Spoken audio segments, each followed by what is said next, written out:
friends, welcome to CEC live lectures.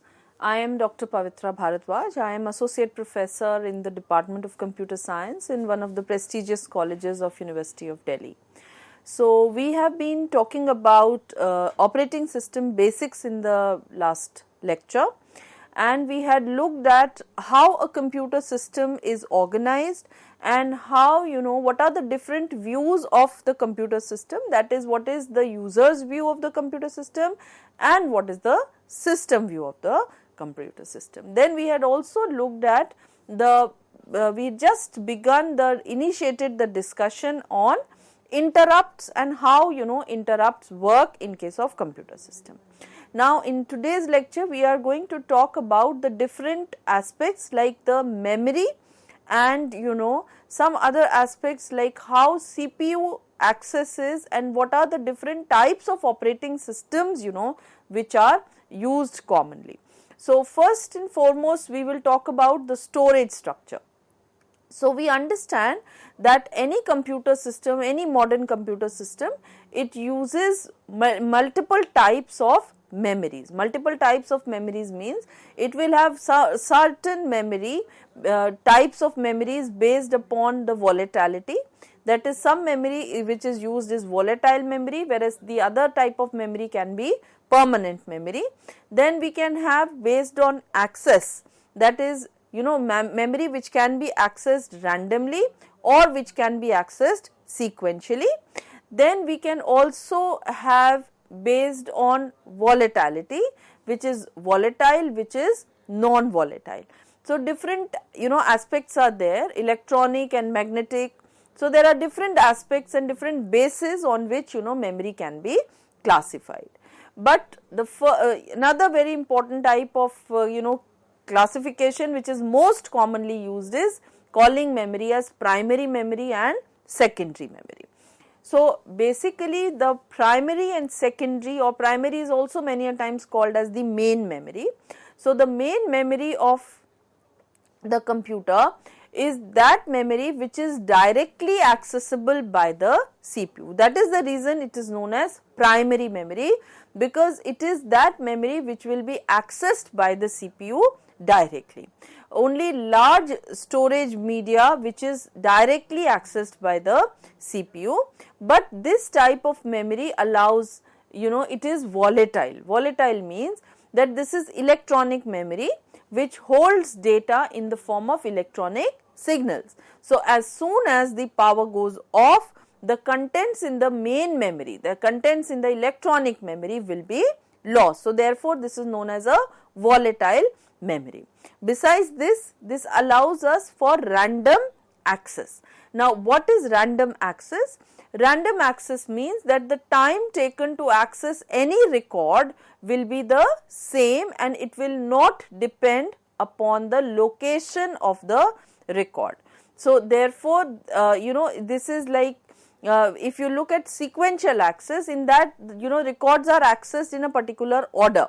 So if you want to go from nth record to say n plus 100th record, you have to traverse all the 99 records. But in case of random access, which is also sometimes known as direct access, this kind of thing does not exist and you can go from any record to any other record in almost the same time. So these are a few important characteristics of main memory. Firstly, it is volatile, it is directly accessible by the CPU and it allows us random access. Then we have the secondary storage or the secondary memory, which is an extension of the main memory, because we say that we've already understood that the main memory is volatile memory and it is also smaller in size because it's electronic memory, which involves and electronic devices are more expensive than magnetic. So therefore main memory is smaller in size owing to its extra cost, owing to be expensive. So therefore now the second type of memory that we look at is a secondary memory, which is primarily magnetic in nature, and this allows for a large non-volatile storage capacity. So it not just is it large, but it is also non-volatile. Sometimes it is also known as permanent storage. So, this type of memory is basically provided by hard disks. So, hard disks, the name itself suggests that these are made of rigid metal, these are metallic disks, or sometimes even glass is used, as glass platters are used, covered with magnetic recording material. It is coated with magnetic material. The disk surface is divided, because these are circular disks that we are looking at. So, the disk surface is divided into tracks. These are subdivided into sectors. So, you have disks which are divided into circular tracks. These are concentric tracks, and each track is further divided into sectors, generally 8 sectors or more sectors also.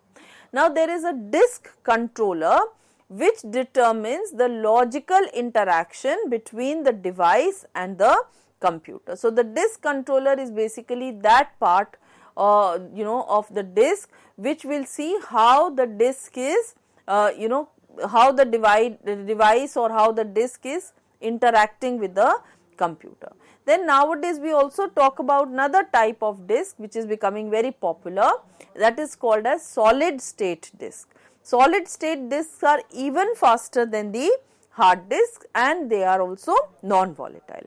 So, the solid state disk can be made of multiple types of, can use various types of technologies, and these are also becoming popular by the day. Now, because we have seen that there is different types of memory, so there is obviously an important reason behind having this type of memory. So, we are actually trying to build an assortment of memory to achieve the objective of high speed, non-volatility, but less cost. So, there are depending upon these 3 criteria, that is speed, cost and volatility, the memory is arranged, right. So, the high speed memory is generally more expensive, so the size is less, right, and it is also volatile. The memory which is not volatile is the magnetic memory, which is also less in cost, but also it compromises on the speed. So, what happens is that in computers we used a combination of different types of memory to achieve this cost benefit balance between the trade off between the speed and the cost. So, we use a combination of different types of memory so that we can maximize the speed and the storage capacity, minimizing the cost. So, there is an important term which is very commonly used, that is known as caching. Caching means that the information is copied into a faster storage system. So, main memory can be viewed as a cache for a secondary storage. So, we have secondary storage which is slow, we have main memory which is faster. So, when data is moving from the slow secondary storage to the fast main memory, it is known as caching. So, likewise we will see this term cache is used in the other for representing another type of memory also. Then device driver for each device controller to manage the IO is there. So, this provides a uniform interface between the controller and the operating system kernel. So, if you look at this diagram, it is very clearly shown. So, this pyramid shape is there because it represents the storage area or the size of the memory. So, if we look at this, so the tapes are at the bottom of the pyramid. So, they are maximum storage capacity and minimum cost and also minimum speed, and the registers which are at the top of the pyramids, these are most expensive and therefore they are small capacity and they are also volatile. So, therefore, this way we create a device hierarchy to meet the objectives of lowering the cost and increasing the speed and storage area. So, now as we already seen that cache is basically a type of memory which can be placed between the CPU and the RAM, and the main memory, that is the RAM, of course. So it's an important principle. Caching is an important principle which is used in a computer, in hardware, in operating systems, in softwares, right. So the basic idea is to copy the information from a slower device to a faster device.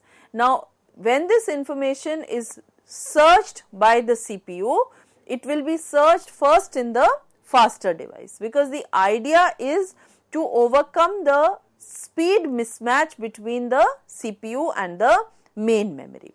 So therefore you put a high speed cache, because this faster storage cache will enable the CPU to increase its performance speed, because the random access memory is much slower as compared to the CPU, or the hard disk is much slower as compared to the RAM.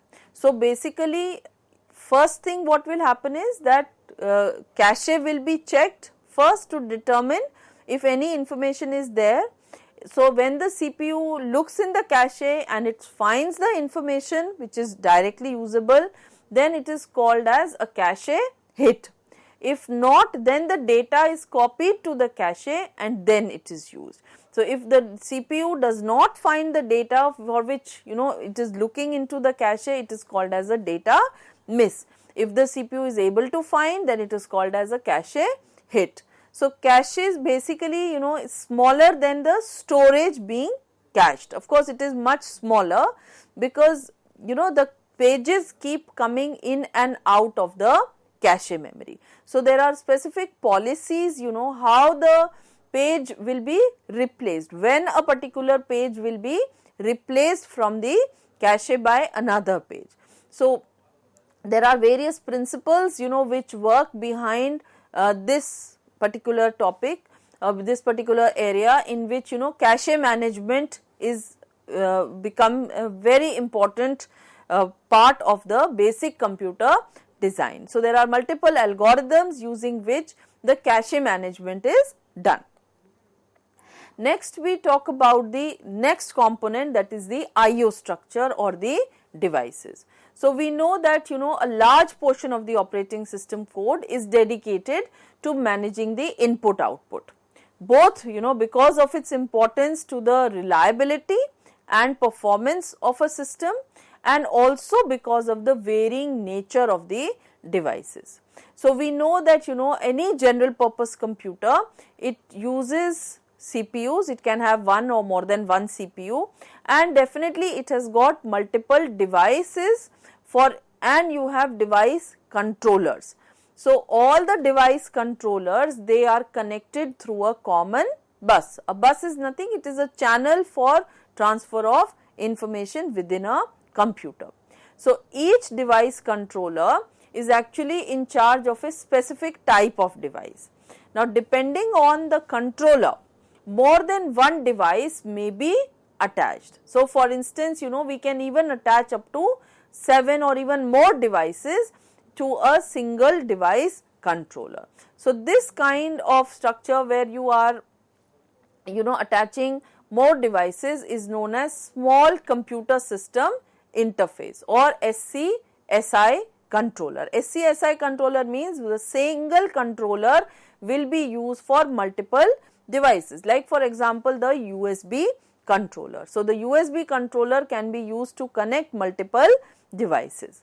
A device controller, basically it maintains some local buffer storage and a set of special registers.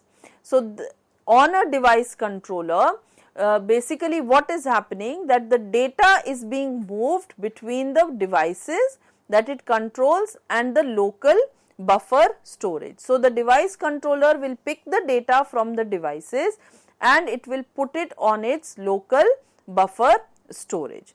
Now operating system, typically they have a device driver for each device controller. Now this device driver, it understands the device controller and provides the rest of the operating system with a uniform interface to the device. So basically every device has a device controller. One controller can control more than one device, and every device controller has a device driver.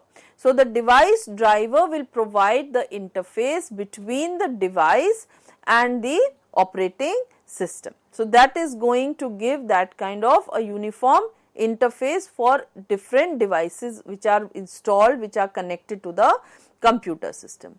So, to start an I/O operation, any input output operation, first what happens is that the device driver will load the appropriate registers within the device controller. So, we have seen that the device controller has got the register and it has got some buffer area where it can keep some data.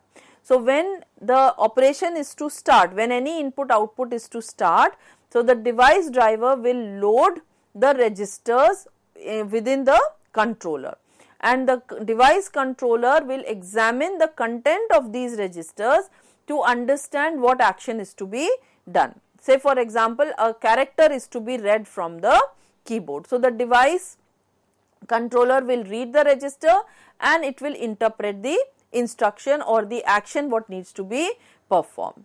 Now, the controller starts the transfer of data from the device to its local buffer. So, for example, if a person is pressing keys on the keyboard, so then that will be transferred, that data or those keystrokes will be transferred to the local buffer of the device. Now, once the transfer of data is complete, the device controller will inform the device driver via an interrupt. Again, interrupt will be used, that is, it has finished the operation, that is, the data transfer has been completed.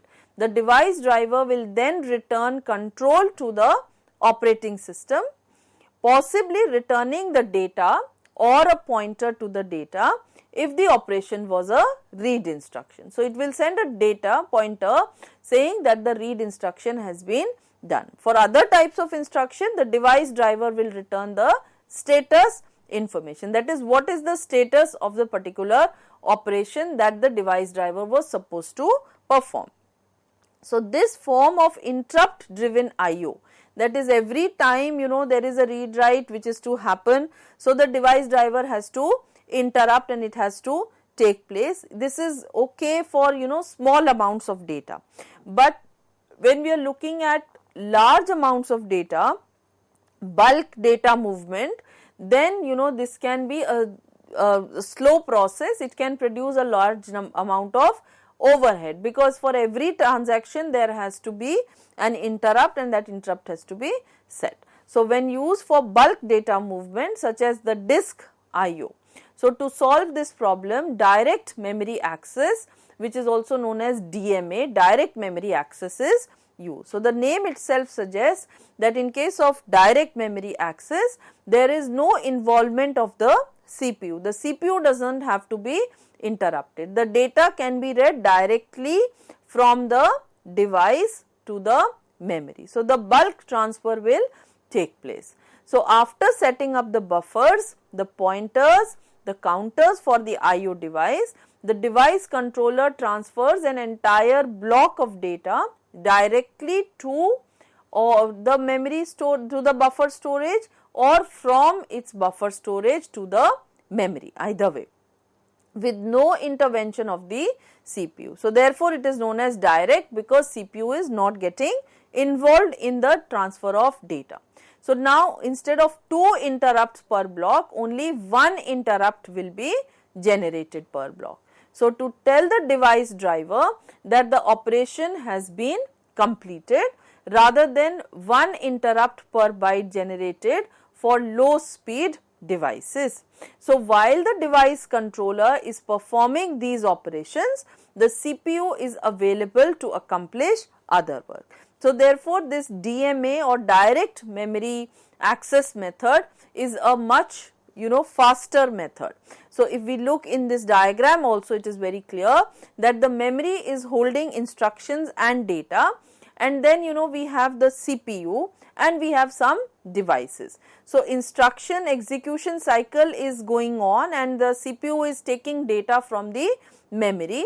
So, data movement is happening and instructions are being executed, and then the CPU is also constantly being interrupted by the particular device. So this exchange is happening, but there is also a possibility of direct memory access where the device is directly going to read blocks of data to the memory or from the memory, and the CPU need not be interrupted. So therefore this is a faster, and this is the way a modern computer will work. Now computer system architectures, they can also be quite different from each other. Say for example, we have a single processor system. Single processor, the name itself suggests that there will be one main CPU which will be capable of executing a general purpose instruction set, including instructions from user processes. So there is going to be a single CPU which will have a specified instruction set that it is going to run. So almost all single processor systems, they have other special purpose processors as well. So they may come in the form of device specific processor. For example, we may have a disk processor, a keyboard processor, a graphics controller, okay, or on mainframe they can come in the form of more general purpose processors such as IO processors that move data rapidly among the components of the system. So these are basically all of these special purpose processors. They run a limited instruction set and do not run user processes. So they will only run what is fed in their instruction set. The use of special purpose microprocessors is also very common, and it does not turn a single processor system into a multiprocessor system. So if there is only one general purpose CPU, then the system is a single processor system. If it has got more than one CPU, then the system is known as a multiprocessor system. Multiprocessor systems are also sometimes known as parallel systems or multi-core systems. So they have got two or sometimes more than two CPUs which work in close communication. So sharing the computer bus and sometimes the clock, the memory and the peripheral devices. So there will be more than one CPU, but overall the system will be very tightly coupled. It will not look as if these are multiple CPUs because there will be a common bus, they will share the clock, the memory and other devices. So multiprocessor systems, they first appeared prominently in servers, right, and now they are migrated to even desktops and laptop systems. So recently multiprocessor systems have even appeared on mobile phones such as smartphones and tablet computers. So we can see multiprocessor systems are being used because these definitely have got several advantages. So the three main advantages of a multiprocessor system, the first most important is increased throughput. That is, by increasing the number of processors, we definitely expect to get more work done in less time. So the speed up ratio with n processors is not n, however rather it is less than n because there are multiple overheads also which are involved. But in spite of that, even if it is not the same as the number of processors, but still there is a considerable improvement in the throughput of the system when multiple processors will work. So when multiple processors they cooperate on a task, then a certain amount of overhead will be incurred, right. So this overhead plus the contention for shared resources lowers the expected gain from additional processors. Similarly, n programmers working closely, it's the same, that if you put n programmers to write a program, it does not mean that they will produce n times the work which a single programmer would produce. That is not the principle, but definitely an extra edge is obtained. Then the next very important advantage is economy of scale, because multiprocessor systems they can cost less than equivalent multiple single processor systems, because they can share peripherals, they can share the storage, they can share the power supply. So if you have a system which has got 3 processors, it will definitely be less costly than purchasing 3 single processor systems. and also because several programs will operate on the same set of data, it is cheaper to store that data on one disk and to have all the processors share them than to have many computers with local disks and many copies of the data. So, not just the procurement of the system, but also the running of the system, the sharing of the system is better in case of multiprocessor system. Another very important advantage is reliability, because we are creating redundancy. So, if functions can be distributed properly among several processors, then the failure of one processor will not halt the system, nor it may slow it down, but not bring it to a halt. So, if we have say 10 processors and one fails, then each of the remaining 9 processors can pick up a share of the work of the failed processor. So, the entire system will run only 10% slower rather than completely failing. So, therefore, this will provide the system with the ability to continue providing service proportional to the level of surviving hardware. This phenomena is called as the phenomena of graceful degradation. Some systems, they go beyond graceful degradation, they are known as fault tolerant, because they can suffer a failure of any single component and still continue the operation. So, friends, this will be all for today's lecture. We shall be continuing with more discussion on operating system and other computer science related subjects. Till then, please keep watching CEC. Thank you.